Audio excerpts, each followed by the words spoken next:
Ang jumpstart na kasi, unang-una, yun nga, acknowledging the presence of all our team members here. Tapos kaya mas lalo ako nanginginig. Then we have our elites. Hindi na bakit, pero I would like to mention then my direct sponsor, my leader, and my auntie. Favorite pa po, Aubrey Alves.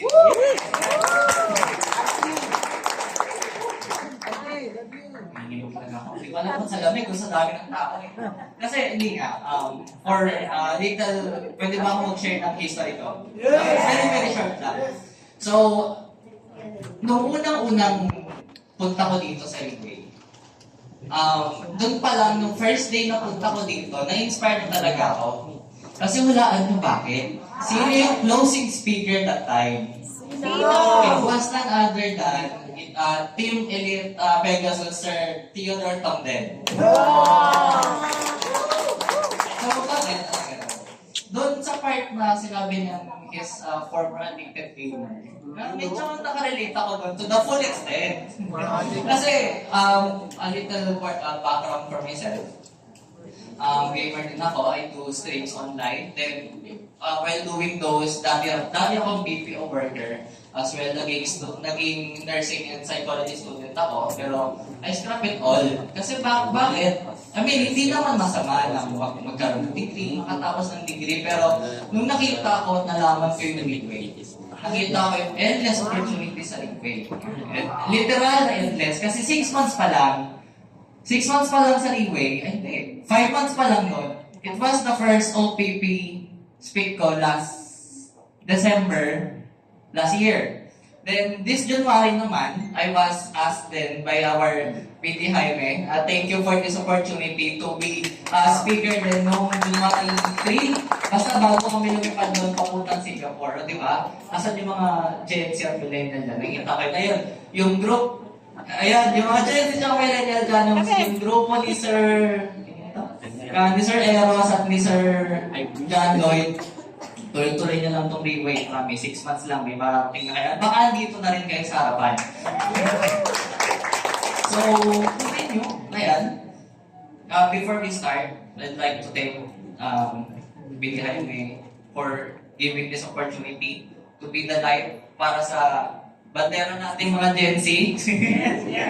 Bandera natin mga bata, di ba? So, ayun, thank you.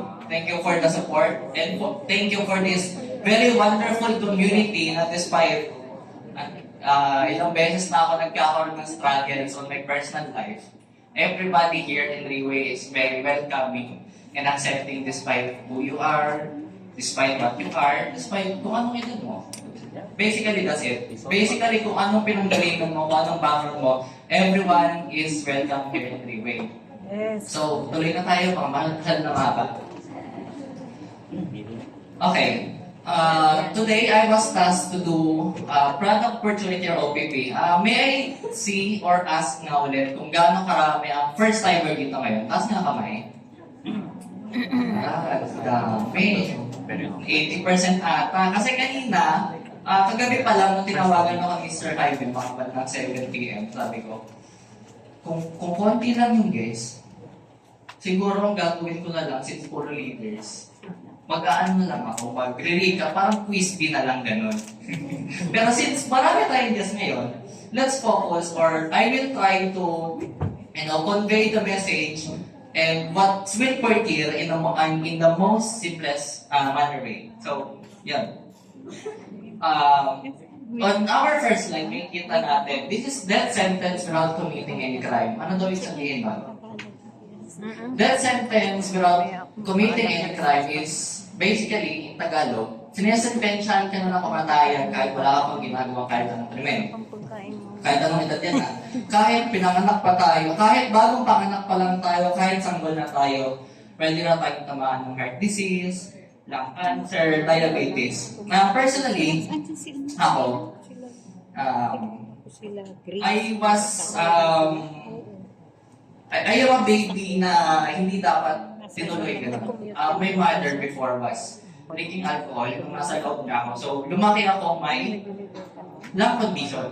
So, di ba, hindi natin may iwasan na magkakaroon tayo ng lung condition. matanda man tayo, bata man tayo, kahit sanggol pa lang tayo. So ano meron? Ito nga, ang top 10, heart disease, stroke, respiratory, lungs, diabetes, tuberculosis, diarrheal disease, lahat ng 10 yan, hindi natin may iwasan at darating yan sa katawan natin despite our age because of aging population.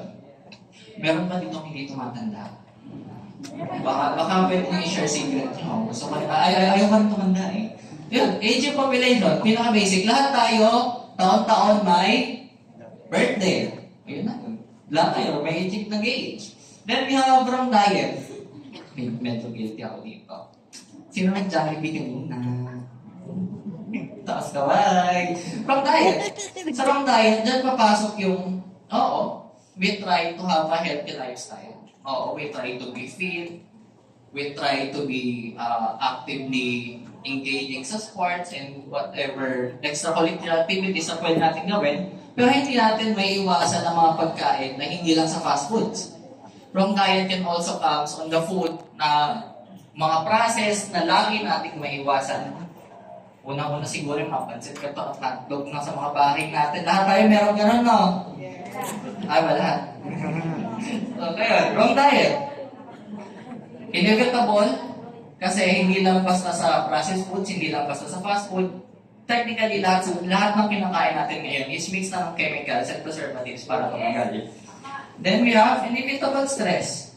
So, inevitable stress, isa rin to sa hindi nyo may iwasan. Parang kanina, nakita nyo kami ditong mga technical dito sa unahan. We're running out of time and we wanted to make sure na we can deliver this at the proper moment of time. So, ayun, na-stress na kami, di ba? Saan kami hahanap ng cable, paano transfer ng ganyan, naayusin pa yung ganyan. Pero hindi lang naman doon. Ang stress can comes in many forms. Lumabas ka ng bahay mo, may kita mo yung stress mo kapit bahay. Minsan nga, hindi pa tayo lalabas ng bahay, may kita lang natin mga wala pa ako asawa, pero pagdating mo na lang, nakikita niyo yung mga asawa niyo, mga kamag-anak niyo, may stress talaga kayo bigla, di ba? Then, we have pollution. Isa rin yan sa hindi natin may iwasan, but we can do something about it. Pollution that can comes in smoking, yung mga, pero paglalabas, ayun, gamitin ulit ng example. Lalabas lang tayo ng bahay, pupunta lang tayo dito sa office, ang pollution na encounter natin sa sasakyan, sa kung ano-anong any source.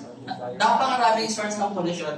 May it be sound, in air, in water, that can affect our lifestyle, our health, na pwedeng mag-lead sa mga yan.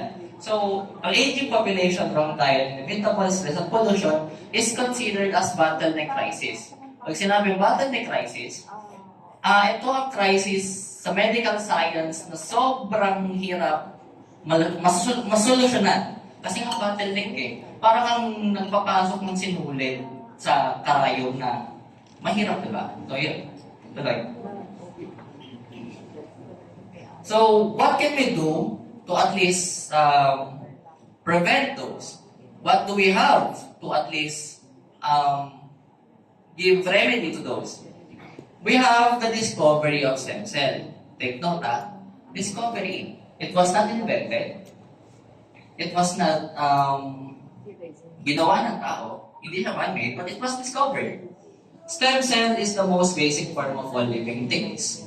All living things, tao, hayop, those na may organs. Kasi ang stem cell ang bumubuo sa organismo, sa isang organism. Paano? Ang sperm cell at ovum, bago siya mag-duplicate at bago maging bata, bago maging baby, nagiging stem cell muna yan. Then it duplicates until it explodes. Nagbablastosis siya. Then tsaka nabubuo yung ating mga organs. Intestine, liver, lungs, heart. And those organs na yon is made up and composed din ng stem cell. Until mag-develop tayo into a baby, into whatever creatures that have stem cell, and it is made up of stem cell. Miraculous abilities and unlimited possibilities of treatment boundaries. Bakit? Ang stem cell, gaya nga na nakikita niya dito, is blank. Isipin nyo ang stem cell is like a blankong papel. Sa blankong papel na yan, bago siya magkaroon ng laman, ang katawan natin, yan muna yung magsusulat kung para sa stem cell na yan. Yung stem cell na yan para sa liver natin, yung stem cell na yan para sa heart natin, sa lungs natin. So basically, ang stem cell ay blank. Kanina po yung cellphone yung paparapoy natin. Ayun, tuloy natin. So, ayun. So madaling sabi, ang stem cell is the most basic foundation of all living things. Bago mabuo yung iba't ibang klase ng organs and cells.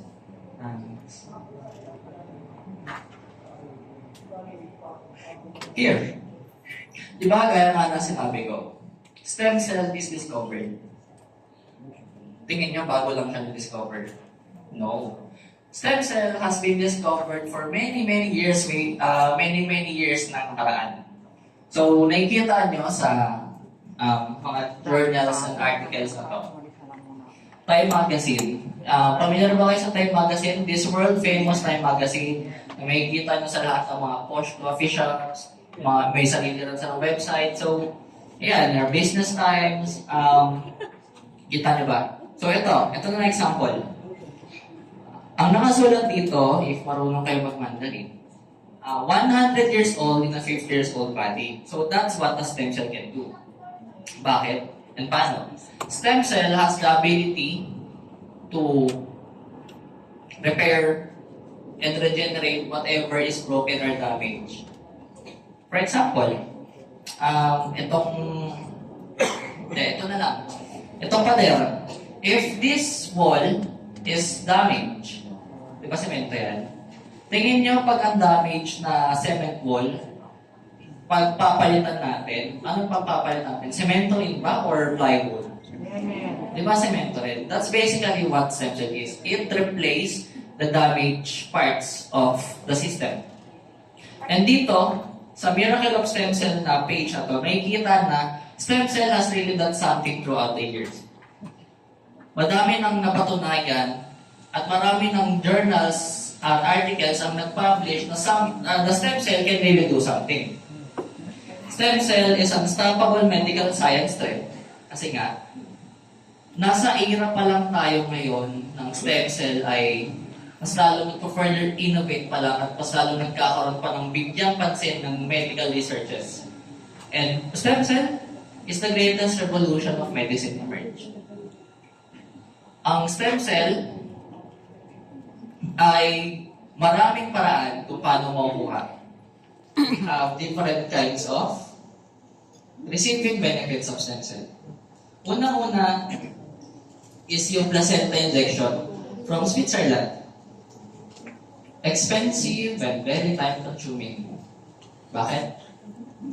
Unang-una kasi kasuhin natin yung, let's say, wala pa tayong passport, yung ticket natin, yung lodging natin. Meron pa dito nakapagpa-stem cell na sa Switzerland?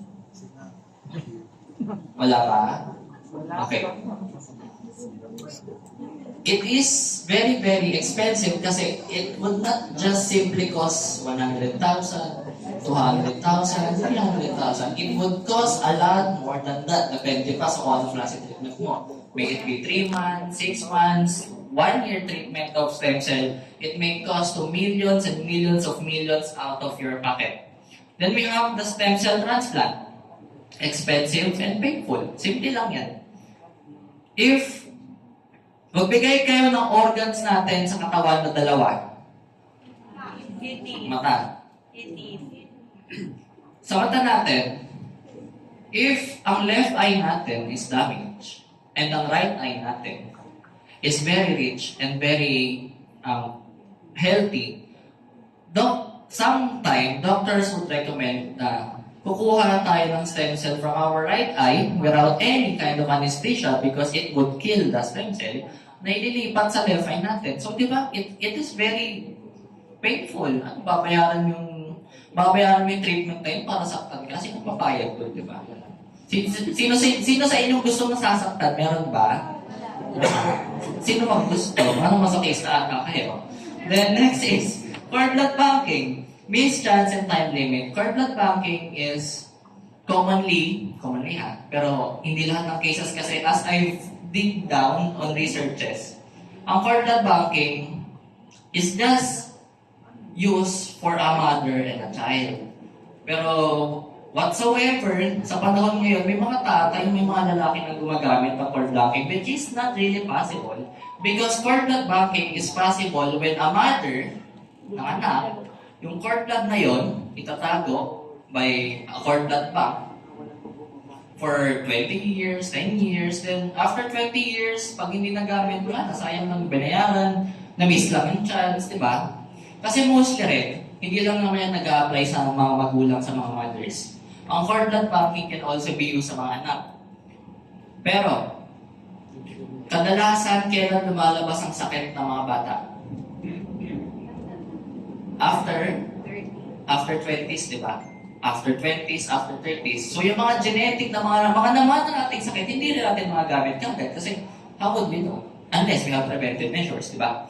Then we have placenta injection from beauty salons, which I really found very, very sketchy. Kasi yung kapitbahay pa lang namin, I don't mean to judge ha, pero meron siyang, ano yung mga typical Shopee, mga Shopee na salon. Tapos may poster siya doon, stem cell transplant. Ha? Sabi ko, paano magkakaroon ng stem cell transplant kung salon na to? Wala nga silang proper technology para gawin yun. Wala silang mga proper na tao para mag-administer ng stem cell transplant na yun. Kasi nga, di ba? Or yung placenta or yung stem cell injection na yun. Kasi nga, di ba? A stem cell injection or placenta injection can only be done by professionals. Can only be done with strict following ng technologies, with strict following ng methods para make sure na safe at buhay yung stem cell at placenta na i-inject sa mga katawan. Then we have adult stem cell banking. This is expensive and too late. In a similar explanation, adult stem cell banking is when you store your stem cell, then you use it for a couple of years. Sabihin natin, ako 21 years old, I would bank my stem cell today, but when I will try to use it, mag-double na yung age nun. It would actually age as 42 years old. Kasi when we bank our stem cell, our adult stem cell, hindi siya kasi edad natin. It is always twice. If I'm 20, it will be 40. If I'm 40, my stem cell will be 80s. Healthy lifestyle. Gaya lang bakit kanina. Question. Sino-sino nakakatulog ng maayos araw-araw? Sino-sino nakakainom ng daily water, ng sapat na tubig araw-araw? Sino-sino nakakapag-exercise ng maayos araw-araw at least 30 minutes on the baba? Wala, isa lang magkakaas. So, the rest dito hindi na healthy. Sige, isa pang method. Sino-sino dito ang nagtitake ng kung ano-anong supplements para lang masabing healthy sila? Taas kamay. Ayun, taasan ng iba. Di ba? Healthy lifestyle is really ineffective and persistence. Hindi natin yan magagawa ng paraan on daily basis. No? Mahirap yan. Mahirap maging healthy sa panahon ngayon dahil subukan man natin maging healthy. Kinakapan-picture ako ng tumitingin sa akin. So, subukan pa natin maging healthy, the things we eat, the things we do, mga lugar na ginagalawan natin, still not healthy. So, wala rin, di ba? Nade-negate lang yung sinusubukan natin maging healthy. So, meron bang convenient and affordable way? Meron ba? Yeah, next. Here in Reway is actually a bio-research company in which we have our alpha laboratories in New Zealand, in which we have these 5 modern technology kung saan na ginagawa natin at kung paano natin 6 modern technology kung paano natin napaprocess ang ating stem cells. At yung iba-ibang ingredients pa rin. First, we have the supercritical extraction. hindi lang sa pinagkukuhaan natin ng stem cell, kundi sa ibang ingredients din natin.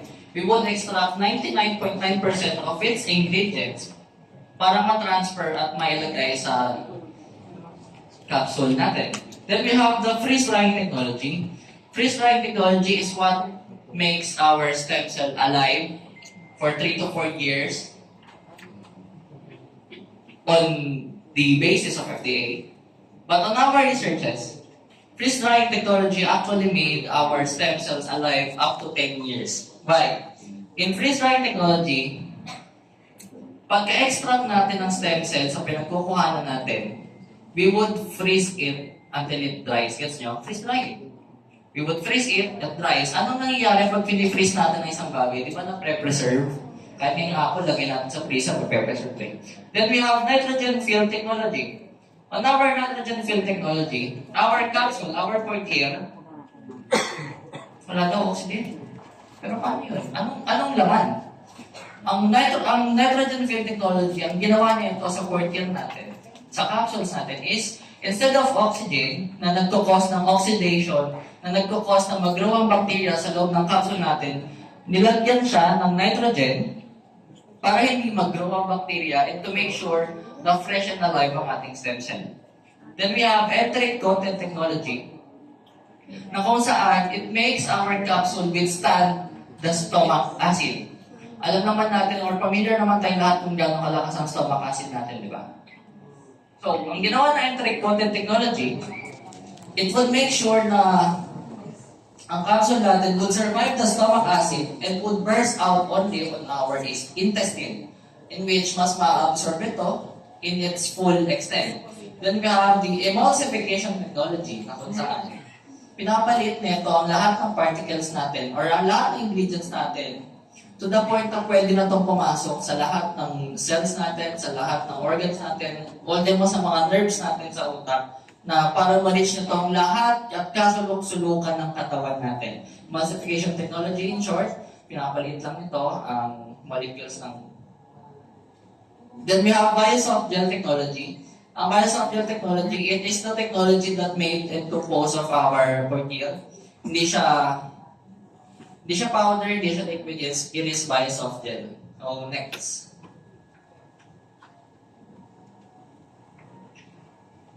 So, yun. Here on this slide, nakikita natin ang mga parte ng deer. Tingin nyo, kinukuha natin lahat yan? No. Ang kinukuha lang natin dyan is yung placenta and velvet. Pero bakit muna deer? It is, in the ancient saying, deer is a sacred beast. Deer is a divine beast na kung saan it is very, very clean. It is very compatible to humans for consumption. Back at the ancient times, very, very short lang. Only kings and queens, emperors and emperors can only consume deer parts. Deers, basta ay mga parte ng deer to keep them fresh, to keep them beautiful, to keep them young and alive. So, deer. So, wala po tayong pinapakain deer. Next. This is our clinically proven patented ingredients. This is only the 5. Meron pa mamaya. First is the cervicenta, the purest 100/1 deer placenta. Again, sinabi ko kanina, we don't kill deers. Ang pag-extract natin ng cervicenta sa deer ay when the deer ay nanganganak. It is only when ina-harvest natin yung placenta dun sa bagong panganak na deer, then that is when we use it. So, ang cervicenta is also considered as the multi-potent ingredient of our food here. Then we have the velvecenta. Velvecenta is the part ng antler ng deer, ng male deer, na kung saan it is extracted only at the tip of the antlers. Kasi bakit? Ang mga antlers ng deer always regrow. Kasi meron na itong blood vessels na kung saan pinapanatili na itong it will always regrow and regrow. Tutubo lang siya ng tutubo. Hindi kagaya ng sungay ng karabaw na pag pinutol mo, hindi na siya tutubo. It's because ang tawag ito, ang antler ng deer is merong blood cell, a blood vessel na kung saan it makes it more regenerative. That also makes it multiply sa cervicenta. Then we have the ending cell. And ginseng is only planted on our only in volcanic soil in New Zealand. It takes 10 years to cultivate. So, kita nyo naman, no? Anong narinig nyo kung gano'ng katagal na ang Riway? 17 years. So, ang ending set, 10 years siyang tinanim bago in-harvest. So, masasabi natin dito na it is already planned since the beginning na we would use engines in the future, di ba? The vision of our CEO, the vision of our researchers to make sure that our portier is very, very multipotent. And ginseng is also considered as food of the brain, enhancer, and antioxidation, na nagbibigay antioxidation sa katawan natin. Then we have the axertone. Axertone is a type of lynchy mushroom that, take note ha, axertone is a type of lynchy mushroom that shut down aging gene. Pinapatay or sinashutdown nito ang genes na nagpapatanda sa katawan natin. So kung mapapansin nyo sa mga newcomers, sa mga guests, tingnan nyo yung lahat ng mga leaders na naka-coat and tie. Tingnan nyo kung gano'n sila ka-fresh. Tingnan nyo kung gano'n sila kabata at patuloy na kumabata. Alam ba na dami nag-react? Pang hindi nyo ini-report yan. Then we have the nucleic label. Nucleic label is simply the antibiotic and anti-inflammatory sa ating multipotent capsule. Next. So, gaya ka na sabi ko kanina, ang ilan sa atin dito, ang dami-daming tinitake na supplement para lang masabi healthy. So, bakit nga ba tayo dito supplement? Una-una, supplement is to prevent, to protect, and to detox ang mga sakit-sakit natin sa katawan, ang mga naramdaman natin sa katawan. But what makes sport here special? Dahil nga ito ay live stem cell, it gives recovery, it gives repair, and it regenerates our damaged cells sa katawan. That's the supplement. So, ang standard sa Riway is one supplement is enough to cover all your needs. May naalala kong sinabi ni Mr. Limon Hong, kung nanonood kayo ng mga video sa dashboard natin, may isang binanggit siya doon one time na one supplement per year is already equivalent to 465 type of supplement. So, kita nyo, one supplement is covering 465 na ibang-iba. So, bakit pa kayo mag-aarap ng iba, di ba?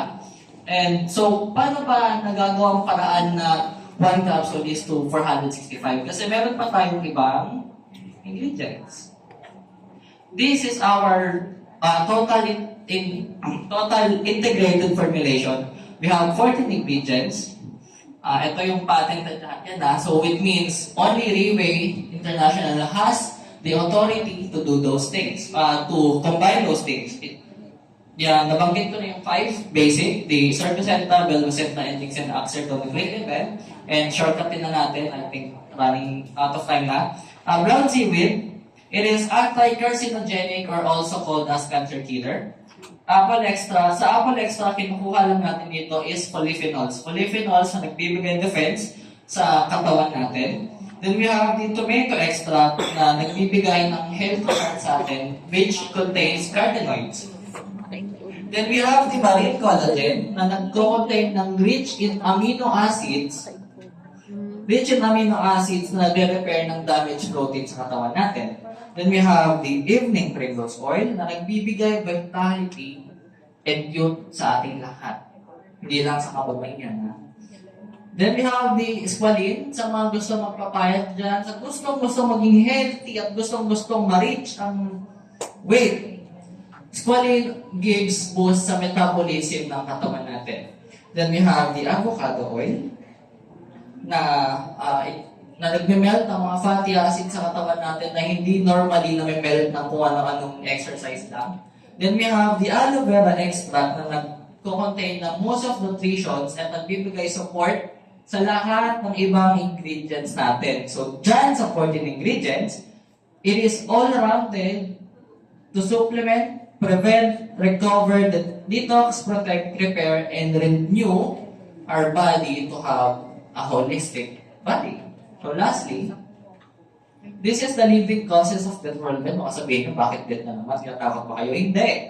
Yung nakikita nyo dito, sa top 10 din dito, this data, our world data, noong 2019, ang top 10 na living causes of death worldwide ay mga sakit sa katawan na pwede namang ma-prevent, na pwede namang hindi umabot doon, na pwede namang magawa ng paraan bago pa tayo humarap kay St. Luke's or kay St. Peter.